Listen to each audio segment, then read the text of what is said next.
اعوذ باللہ من الشیطان الرجیم بسم اللہ الرحمن الرحیم مثلهم كمثل الذي استوقد نارا فلما اضاءت ما حوله ذهب الله بنورهم وتركهم في ظلمات لا يبصرون صم بكم عمي فهم لا يرجعون۔ کل بتایا تھا کہ 13 آیتوں میں اللہ تعالیٰ نے منافقین کا تذکرہ کیا ہے، ان کے اوصاف کل جو آیتیں گزری ہیں ان میں ان کے اوصاف کا تذکرہ آیا ہے۔ منافقین کی ابتدا کہاں سے ہوئی؟ اللہ کے نبی صلی اللہ علیہ وسلم جب مکہ سے ہجرت کر کے مدینہ تشریف لے گئے تو اس وقت 3 قسم کے لوگ مدینہ میں موجود تھے۔ مسلمان جو ہجرت کر کے گئے تھے یہ آٹے میں نمک کے برابر تھے، اور مشرکین جن کی تعداد بہت زیادہ تھی، اور یہود جن کی اقتصادی حالت بہت مضبوط تھی، معیشت کے اعتبار سے یہ بہت مضبوط تھے۔ اللہ کے نبی صلی اللہ علیہ وسلم نے جا کر وہاں ایک فیڈریشن بنایا، ایک وفاقی جماعت بنائی کہ اگر ان میں سے کسی پر باہر سے کوئی حملہ کر رہا ہے تو باقی 2 جماعتیں ان کو سپورٹ کرے گی، اور مسلمانوں پر اگر باہر سے حملہ ہوتا ہے تو یہ 2 قسم کے لوگ ان کا سپورٹ کریں گے۔ اور ادھر مکہ والے پلاننگ کر رہے تھے، طرح طرح کی دھمکیاں دے رہے تھے، پھر آہستہ آہستہ چھوٹی چھوٹی جھڑپیں پیش آتی تھی، اور پھر اس کے بعد ایک خطرناک معرکہ پیش آیا جس کا نام جنگ بدر ہے 17 رمضان کو، جس میں مسلمانوں کو فتح حاصل ہوئی۔ اللہ کے نبی صلی اللہ علیہ وسلم نے مدینہ پہنچنے کے بعد جو یہودیوں کا ایک قبیلہ تھا بنو قینوقا، ان کو جلا وطن کیا، نکال دیا مدینہ سے۔ تو یہ جو منافقین تھے وہ سنبھل گئے۔ ان کا ایک سردار تھا عبداللہ بن ابی بن سلول، جس کی بادشاہت کے عن قریب اعلان ہونے والا تھا۔ ہجرت سے پہلے لوگ اس کو بادشاہ بنانے کا پختہ ارادہ کر چکے تھے، مگر اس نے دیکھا کہ یہاں تو اسلام کا بول بالا ہو رہا ہے، تو اس نے اپنے پیروکاروں کو کہا دیکھو عافیت اسی میں ہے کہ بظاہر اپنے آپ کو مسلمان ظاہر کرو، ورنہ تمہاری بھی وہ گد بنے گی جو بنو قینوقا کے ساتھ بنی ہے، یعنی تمہیں کو بھی مدینہ سے مسلمان نکالیں گے اگر ان کے ساتھ غلط معاملہ اختیار کیا تو عبداللہ بن ابی بن سلول کے کہنے پر ان منافقین نے بظاہر اسلام کا اظہار کیا، اور اس میں بھی 2 طرح کے لوگ تھے۔ ایک کٹر منافق تھے جو دل میں تو کفر چھپائے ہوئے تھے اور اسلام کا اظہار کرتے تھے تاکہ مسلمانوں کی طرف سے تکالیف سے بچ جائے۔ ان کی تعداد 12 تھی، کل میں نے بتایا تھا یہ کٹر منافقین جو آخر تک اسلام نہیں لائے، ان کی تعداد 12 تھی۔ حضرت حذیفہ رضی اللہ تعالیٰ عنہ کو اللہ کے نبی صلی اللہ علیہ وسلم نے ان کی لسٹ دی تھی۔ یہ کٹر منافقین، ان کی مثال اس آیت میں بیان فرمائی۔ دوسری قسم کے منافقین وہ تھے جو اپنے نفاق میں ڈھیلے تھے، دیکھا کہ ایک جنگ کے اندر مسلمانوں کو فتح نصیب ہوئی ہے، اسلام کا غلبہ نظر آ رہا ہے، تو مسلمانوں کے ساتھ ہو جاتے تھے۔ غزوہ احد میں 70 صحابہ شہید ہوئے تو ذرا اور پیچھے ہٹ جاتے تھے، نہیں یہ تو مصیبت آئی ہے تو ہم پر بھی آنے والی ہے۔ یہ اپنے نفاق میں ڈھیلے تھے، کبھی اس طرف کبھی اس طرف، لیکن بعد میں چل کر یہ پکے مسلمان بن گئے تھے۔ ان کی مثال دوسری آیت میں بیان فرمائی۔ پہلے کٹر منافقین کی مثال بیان فرمائی ہے، اس مثال کا خلاصہ یہ ہے کہ ایک شخص بیابان جنگل میں ہو اور تاریک رات ہو، بالکل اندھیرا ہی چاروں طرف، کچھ بھی دکھائی نہ دے، اس وقت اگر کوئی شخص اس جنگل میں آگ جلائے اور آگ جلانے کے بعد اس کے ارد گرد کی چیزیں ساری روشن ہو جائے، اب یہ شخص جو اندھیرے میں تھا آگ کی روشنی کی وجہ سے اپنے آپ کو خطرات سے محفوظ سمجھنے لگا کہ اچانک وہ آگ بجھ گئی۔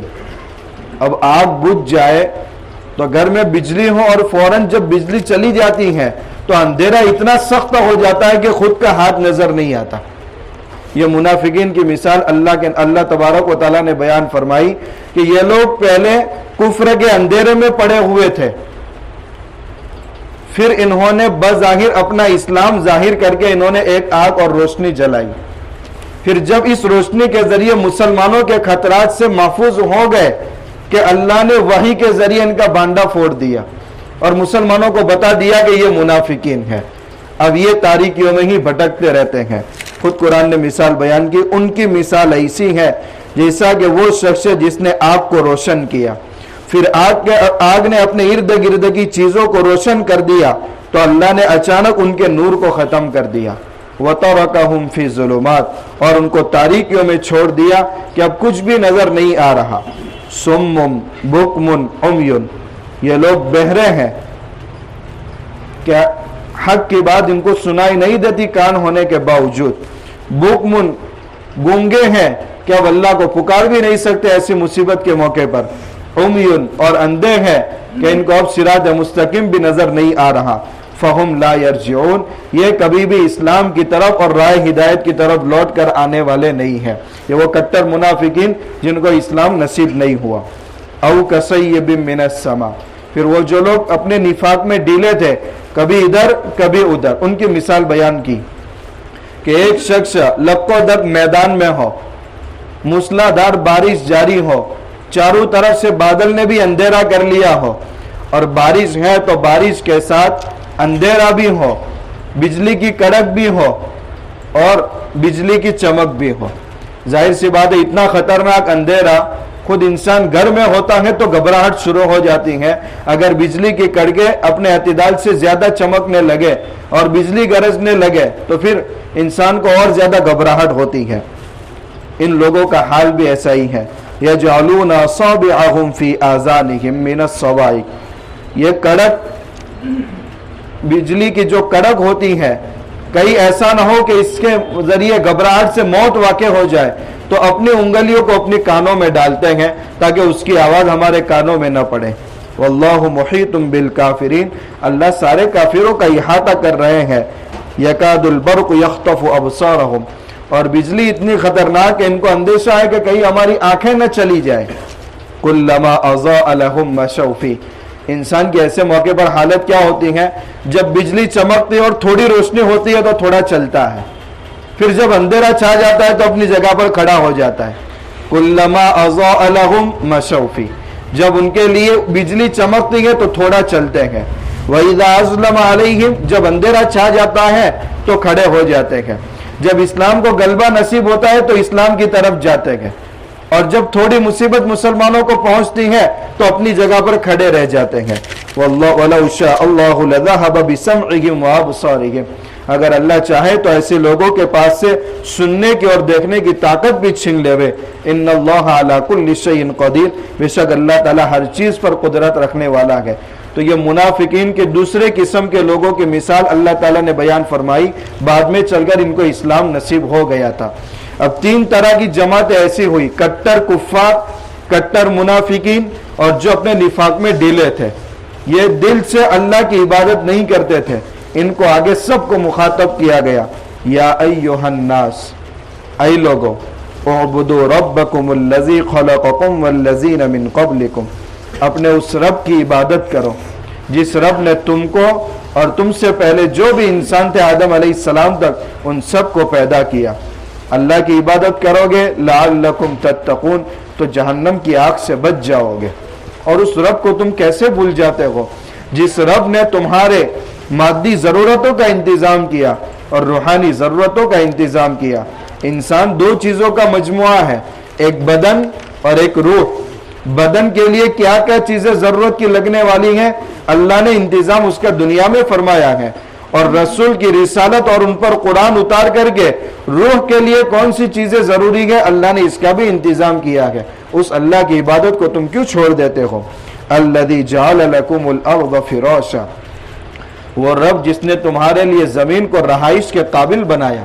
حالانکہ زمین کا استقرار تو پانی پر ہے, ہر وقت زمین ڈول سکتی ہے, ڈگمگا سکتی ہے, تم رہ بھی نہیں سکتے اس پر, بڑی بڑی عمارتیں تم تعمیر بھی نہیں کر سکتے, لیکن اللہ نے اپنے قدرت سے اس کو رہائش کے قابل بنا دیا. والسماء بناء, اور آسمان کو کیسا چھت بنایا ہے اللہ نے تمہارے سروں پر. ایک کمرہ ہو مگر چھت نہ ہو تو وہ کمرہ برا معلوم ہوتا ہے. اوپر سے کچھ مصیبتیں بغیر چھت کے گھر کے اندر داخل ہو سکتی ہیں, انسان اپنے آپ کو بچا نہیں سکتا. اللہ نے تمہارے لیے آسمان کو چھت کا کام بنا دیا.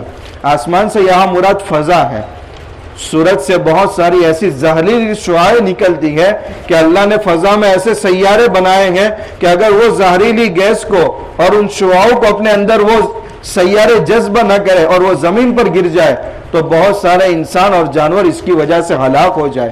تو فضا کے اندر اللہ نے حفاظت والی چھت تمہارے لیے بنائی ہے. وَأَنزَلَ مِنَ السَّمَاءِ مَاءً اور اللہ نے آسمان سے پانی کو اتارا. فَأَخْرَجَ بِهِ مِنَ الثَّمَرَاتِ رِزْقًا لَكُمْ اور اس پانی کے ذریعے اللہ نے زمین سے تمہارے لیے رزق کے طور پر پھل بھی نکالے, اناج کو بھی اگایا, سبزیوں کو بھی اگایا.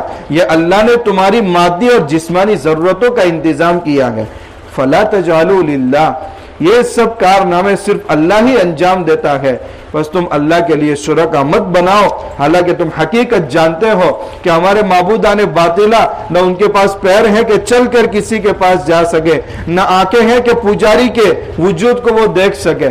یہ سارا کام صرف اللہ ہی کر سکتا ہے. پھر اس اللہ کا پارٹنر دوسروں کو کیسے بناتے ہو؟ مت بناؤ. وَإِن كُنتُمْ فِي رَيْبٍ مِّمَّا نَزَّلْنَا یہ تو جسمانی ضرورتوں کا انتظام تھا. اللہ نے روحانی ضرورتوں کا انتظام بھی کیا ہے. تمہارے دل کو امراض پیش آ سکتے ہیں, تم راہ ہدایت سے بھٹک سکتے ہو. دنیا کے اندر صراط مستقیم کون سا ہے؟ اللہ تبارک و تعالی نبیوں کے ذریعے تمہاری رہنمائی کرتے ہیں, ان پر اپنی کتاب اتار کر کے رہبری کرتے ہیں. اللہ نے اپنے نبی پر جو کتاب یعنی کلام پاک اتارا ہے, تم اس کو کیا کہتے ہو؟ یہ تو محمد صلی اللہ علیہ وسلم کا کلام ہے, نعوذ باللہ اللہ کا کلام نہیں ہے.